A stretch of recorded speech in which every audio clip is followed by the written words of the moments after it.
Greetings, humans of the internet, and welcome once again to Bowtie Talks. I, of course, am your excellent host, Luke Johnson, coming to you, as usual, from our disclosed location in Midwest USA with some more historic insights. The old saying goes, clothes make the man. And I figured it would be a good time to discuss the history of the American garment industry because it is quite a story. I'm pretty sure during history class, we all heard the stories of the sweatshops in New York City, which were mostly maintained by women. So I figured it would be a good time to shed some light on the American fashion and garment industry as a whole. So please bear with me as we dive into the history of the American garment industry. Now, before we can go into the history of the garment industry, I thought it would be a good time to discuss the history of the textile companies in the United States. It began in the late 1700s in England, and many Americans wished to see the same development in the United States. However, English law made it illegal to carry loom designs outside of England. A man named Samuel Slater evaded this law by migrating to the United States and bringing in his head the knowledge of power looms to America in 1789. In 1790, Slater's knowledge helped a man named Moses Brown build the first water-powered spinning textile mill in America. And after Eli Whitney invented the cotton gin, a device which sped up the process of sorting the cotton seed from cotton fiber in 1793, the cotton textile industry grew rapidly in the United States. And within several years, an American merchant named Francis Cabot Lowell helped to establish the first textile factory in the United States. Being impressed by the British textile mills, he established his own and formed the Boston Manufacturing Company in 1813 with several partners. The company constructed a mill close to the Charles River in Waltham, Massachusetts, and established the Lowell system, which integrated old tasks in one mill by converting raw cotton into cloth. Lowell was also known for employing single girls who desired independence in his mills. They became known as the Lowell Girls. Many people also see the establishment of the Lowell mills as the start of the Industrial Revolution in America. When Lowell died in 1817, the investors in his company received dividends, which they used to create a larger mill town in 1822.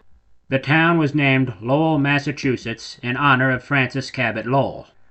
And thanks to the Lowell textile industry, most of the businesses in Lowell by 1832 were related to the textile industry. And cotton became known as king cotton in the South, and the southern United States became the chief cotton supplier in the 1880s. In 1860 alone, over 60% of American exports was raw cotton. For cotton that was produced, the Boston Manufacturing Company was responsible for 1/5 of such production by the 1850s. And by 1870, there were over 2,000 woolen mills and hundreds of cotton mills in the United States.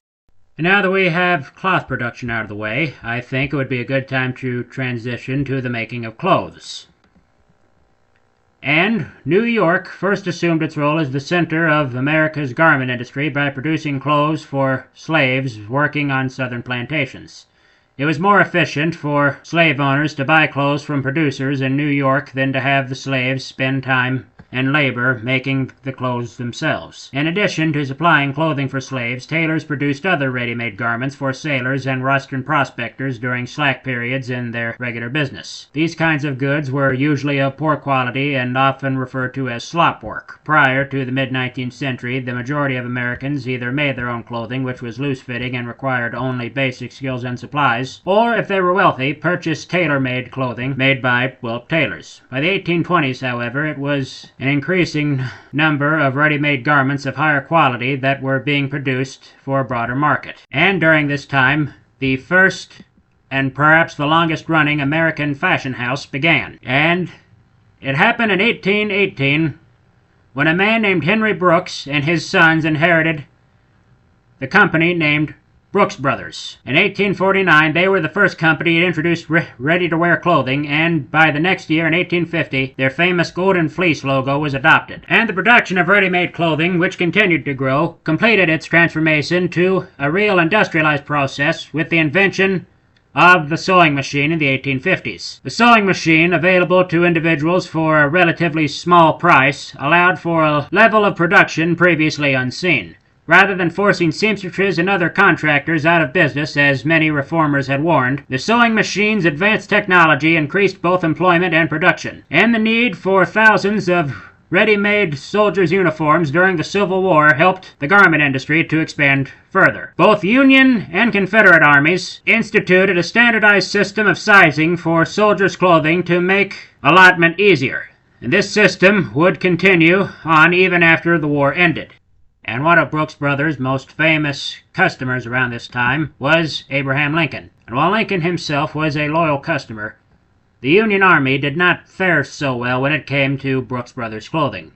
The company had secured contracts to outfit the Union Army by somewhat questionable means. Also, when quality wool became scarce, they pressed together decaying rags and other scraps of fabric into something resembling more quality garments and then outfitted the Union Army. However, these uniforms didn't stay together very well, and they literally fell apart the first time they were used in battle when it rained.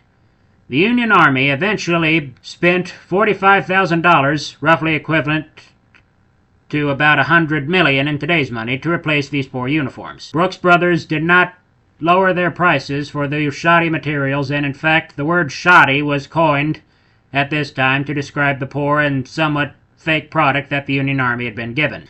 And the question needs to be asked, just who was making these clothes? Well, even before the invention of the sewing machine, the ready-made garment industry relied on a system of putting out. As early as the 1820s, clothing manufacturers contracted work to female workers who would do the job for wages 25 or even 50% less than that of male tailors. Rather than working in the clothing shop, these female seamstresses would complete their assigned sewing tasks in their homes. The ethnic composition of these seamstresses mirrored the general trend of immigration to New York City.